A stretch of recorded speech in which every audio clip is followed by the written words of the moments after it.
H D. Revanna ಅವರ ಪತ್ನಿ ಭವಾನಿ ರೇವಣ್ಣಗೂ ಬಂಧನದ ಭೀತಿ ಎದುರಾಗಿದೆ. ಯಾವುದೇ ಸಂದರ್ಭದಲ್ಲಿ ಎಸ್ಐಟಿ ಅಧಿಕಾರಿಗಳು ಬಂಧನ ಮಾಡುವಂತಹ ಸಾಧ್ಯತೆ ಇದೆ. ಯಾಕಂದ್ರೆ ಒಂದ್ ಕಡೆ ಕೋರ್ಟ್ ಪುತ್ರ ಪ್ರಜ್ವಲ್ ರೇವಣ್ಣ ಅವರನ್ನ ಎಸ್ಐಟಿ ವಶಕ್ಕೆ ಈಗಾಗಲೇ 6 ದಿನಗಳ ಕಾಲ ನೀಡಿದೆ. ಅದರ ಬೆನ್ನಲ್ಲೇ ಭವಾನಿ ರೇವಣ್ಣ ಅವರು ಏನು ನಿರೀಕ್ಷಣಾ ಜಾಮೀನು ಅರ್ಜಿಯನ್ನ ಸಲ್ಲಿಕೆ ಮಾಡಿದ್ರು. ಆ ಒಂದು ಅರ್ಜಿಯನ್ನ ಈಗ ಕೋರ್ಟ್ ವಜಾಗೊಳಿಸಿದೆ. ಸೊ ಹಾಗಾಗಿ ಭವಾನಿ ರೇವಣ್ಣ ಅವರನ್ನ ಎಸ್ಐಟಿ ಅಧಿಕಾರಿಗಳು ಯಾವುದೇ ಕ್ಷಣದಲ್ಲಾದ್ರೂ ಕೂಡ ಬಂಧಿಸುವಂತಹ ಸಾಧ್ಯತೆ ಹೆಚ್ಚಿದೆ. ಯಾಕಂದ್ರೆ ಕೆಆರ್ ನಗರ ಸಂತ್ರಸ್ತ ಮಹಿಳೆಯ ಕಿಡ್ನಾಪ್ ಪ್ರಕರಣಕ್ಕೆ ಸಂಬಂಧಿಸಿದಂತೆ ಏನು ತನಿಖೆ ನಡೀತಾ ಇತ್ತು.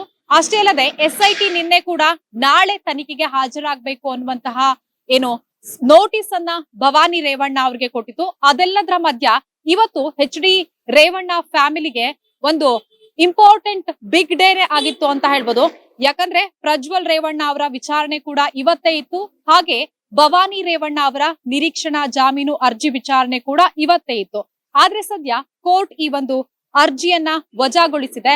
ಹಾಗಾಗಿ ಯಾವುದೇ ಕ್ಷಣದಲ್ಲಾದ್ರೂ ಕೂಡ ಭವಾನಿ ರೇವಣ್ಣ ಅವರನ್ನ ಎಸ್ಐಟಿ ಅಧಿಕಾರಿಗಳು ಅರೆಸ್ಟ್ ಮಾಡುವಂತಹ ಸಾಧ್ಯತೆ ಹೆಚ್ಚಿದೆ. ಜೊತೆಗೆ ಒಂದು ವಿಚಾರವನ್ನ ಗಮನಿಸಬೇಕು. ಈ ಒಂದು ಅಶ್ಲೀಲ ವಿಡಿಯೋ ಪ್ರಕರಣ ಏನು ಆಗತ್ತೆ ಆ ಬಳಿಕ ಏನು ಭವಾನಿ ರೇವಣ್ಣ ಅವರು ಸಾರ್ವಜನಿಕವಾಗಿ ಹೆಚ್ಚಾಗಿ ಕಾಣಿಸ್ಕೊಂಡಿರ್ಲಿಲ್ಲ. ಅಷ್ಟೇ ಅಲ್ಲದೆ ಈ ಹಿಂದೆ ಕೂಡ 2 ಬಾರಿ ಎಸ್ಐಟಿ ನೋಟಿಸ್ ಅನ್ನ ಕೊಟ್ಟಿತ್ತು. ಆ ಬಳಿಕ 2 ಬಾರಿ ನೋಟಿಸ್ಗೂ ಉತ್ತರಿಸದೇ ಇದ್ದಂತಹ ಭವಾನಿ ರೇವಣ್ಣ ಅವರು ಬಳಿಕ ಎಸ್ಐಟಿಗೆ ಒಂದು ಪತ್ರವನ್ನ ಬರೆದಿದ್ರು. ಈ ಒಂದು ಸಂತ್ರಸ್ತೆಯ ಕಿಡ್ನಾಪ್ ಕೇಸ್ ಏನಿದೆ, ಸೊ ಅದರ ಅಡಿಯಲ್ಲಿ ಯಾವುದೇ ರೀತಿಯಾದಂತಹ ತನಿಖೆಗೆ ನಾನು ಸಿದ್ಧ ಅಂತ. ಹಾಗಾಗಿ ನಿನ್ನೆ ಎಸ್ಐಟಿ ಒಂದು ನೋಟಿಸ್ ಅನ್ನ ಕೊಟ್ಟಿತ್ತು, ವಿಚಾರಣೆಗೆ ಹಾಜರಾಗಿ ಅಂತ. ಜೊತೆಗೆ ಈ ಹಿಂದೆ ಎಸ್ಐಟಿಗೆ ಭವಾನಿ ರೇವಣ್ಣ ಏನು ಪತ್ರವನ್ನ ಬರೆದಿದ್ರು, ತಮ್ಮ ಮನೆಯಲ್ಲಿಯೇ ವಿಚಾರಣೆಗೆ ಹಾಜರಾಗ್ತೀನಿ ಅಂತ. ಹಾಗಾಗಿ ನಾಳೆ ಬೆಳಗ್ಗೆ 10 ಗಂಟೆಯಿಂದ ಸಂಜೆ 5 ಗಂಟೆಯ ಒಳಗಾಗಿ ನಿಮ್ಮ ಮನೆಯಲ್ಲಿಯೇ ವಿಚಾರಣೆ ನಡೆಸಲಾಗುತ್ತೆ ಅನ್ನುವಂತಹ ನೋಟಿಸ್ ಅನ್ನ ಕೊಟ್ಟಿತ್ತು. ಆದ್ರೆ ಆ ನೋಟಿಸ್ಗೂ ಮುನ್ನ ಇವತ್ತು ಏನು ನಿರೀಕ್ಷಣಾ ಜಾಮೀನು ಅರ್ಜಿ ವಿಚಾರಣೆ ಕೋರ್ಟ್ ನಲ್ಲಿ ಆಗಿದೆ. ಕೋರ್ಟ್ ಆ ಒಂದು ಅರ್ಜಿಯನ್ನ ವಜಾಗೊಳಿಸಿದೆ. ಹಾಗಾಗಿ ಯಾವುದೇ ಕ್ಷಣದಲ್ಲಾದ್ರೂ ಕೂಡ ಏನು ಭವಾನಿ ರೇವಣ್ಣ ಅವರು ಅರೆಸ್ಟ್ ಆಗುವಂತಹ ಸಾಧ್ಯತೆ ಇದೆ.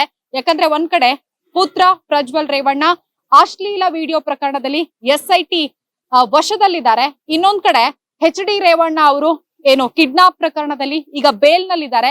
ಬೇಲ್ ನಲ್ಲಿದ್ರು ಕೂಡ ಆ ಬೇಲನ್ನ ಪ್ರಶ್ನಿಸಿ ಮತ್ತೆ ಎಸ್ಐಟಿ ಕೋರ್ಟ್ ನ ಮೊರೆ ಹೋಗಿದೆ. ಅದೆಲ್ಲದರ ಮಧ್ಯ ಭವಾನಿ ರೇವಣ್ಣ ಅವ್ರಿಗಾದ್ರೂ ಕೂಡ ರಿಲೀಫ್ ಸಿಗತ್ತಾ ಅನ್ನುವಂಥದ್ದು ಒಂದು ಪ್ರಶ್ನೆ ಆಗಿತ್ತು. ಆದ್ರೆ ಕೋರ್ಟ್ ಅರ್ಜಿಯನ್ನ ವಜಾಗೊಳಿಸಿರುವಂತಹ ಹಿನ್ನೆಲೆಯಲ್ಲಿ ಭವಾನಿ ರೇವಣ್ಣ ಅವರು ಯಾವುದೇ ಕ್ಷಣದಲ್ಲಾದ್ರೂ ಕೂಡ ಅರೆಸ್ಟ್ ಆಗ್ಬೋದು. ಸೊ ಒಂದೇ ಕುಟುಂಬಕ್ಕೆ 3 ತಲೆನೋವಿದೆ, 3 ಟೆನ್ಷನ್ ಇದೆ ಅಂತಾನೆ ಹೇಳ್ಬೋದು. ಒಂದ್ ಕಡೆ ಪುತ್ರ ಎಸ್ಐಟಿ ವಶದಲ್ಲಿ, ಇನ್ನೊಂದ್ ಕಡೆ ಭವಾನಿ ರೇವಣ್ಣ ಅವರು ಯಾವುದೇ ಕ್ಷಣದಲ್ಲಾದ್ರೂ ಅರೆಸ್ಟ್ ಆಗ್ಬೋದು. ಜೊತೆಗೆ ಈಗ ಎಚ್.ಡಿ. ರೇವಣ್ಣ ಅವರು ಏನು ಬೇಲ್ ನಲ್ಲಿ ಹೊರಗಿದ್ದಾರೆ, ಅದನ್ನ ಪ್ರಶ್ನಿಸಿ ಮತ್ತೆ ಕೋರ್ಟ್ಗೆ ಎಸ್ಐಟಿ ಹೋಗಿದೆ. ಸೊ ಅದು ಕೂಡ ಸಾಕಷ್ಟು ಬೆಳವಣಿಗೆ ಆಗುವಂತಹ ಚಾನ್ಸಸ್ ಇದೆ. ಎಲ್ಲೋ ಒಂದ್ ಕಡೆ ಎಚ್.ಡಿ. ರೇವಣ್ಣ ಕುಟುಂಬಕ್ಕೆ ಇವತ್ತು ರಿಲೀಫ್ ಸಿಗತ್ತಾ ಅನ್ನುವಂತಹ ಪ್ರಶ್ನೆ ಬೆಳಗ್ಗೆಯಿಂದ ಸಾಕಷ್ಟು ಬಾರಿ ಮೂಡಿತ್ತು. ಆದ್ರೆ ಎಂಡ್ ಆಫ್ ದ ಡೇ 3 ಜನಕ್ಕೂ ಕೂಡ ಒಂದ್ ರೀತಿಯಾದಂತಹ ಟೆನ್ಷನ್ ಇದೆ. ಸೊ ಎಸ್ಐಟಿ ಅಧಿಕಾರಿಗಳು ಯಾವುದೇ ಕ್ಷಣದಲ್ಲಾದ್ರೂ ಕೂಡ ಭವಾನಿ ರೇವಣ್ಣ ಅವ್ರನ್ನ ಅರೆಸ್ಟ್ ಮಾಡಬಹುದು. ವಿಡಿಯೋ ಜರ್ನಲಿಸ್ಟ್ ಸಂದೀಪ್ ಜೊತೆ ವೀಣಾ ಸಿದ್ದಾಪುರ್, ಕರ್ನಾಟಕ ಟಿವಿ, ಬೆಂಗಳೂರು.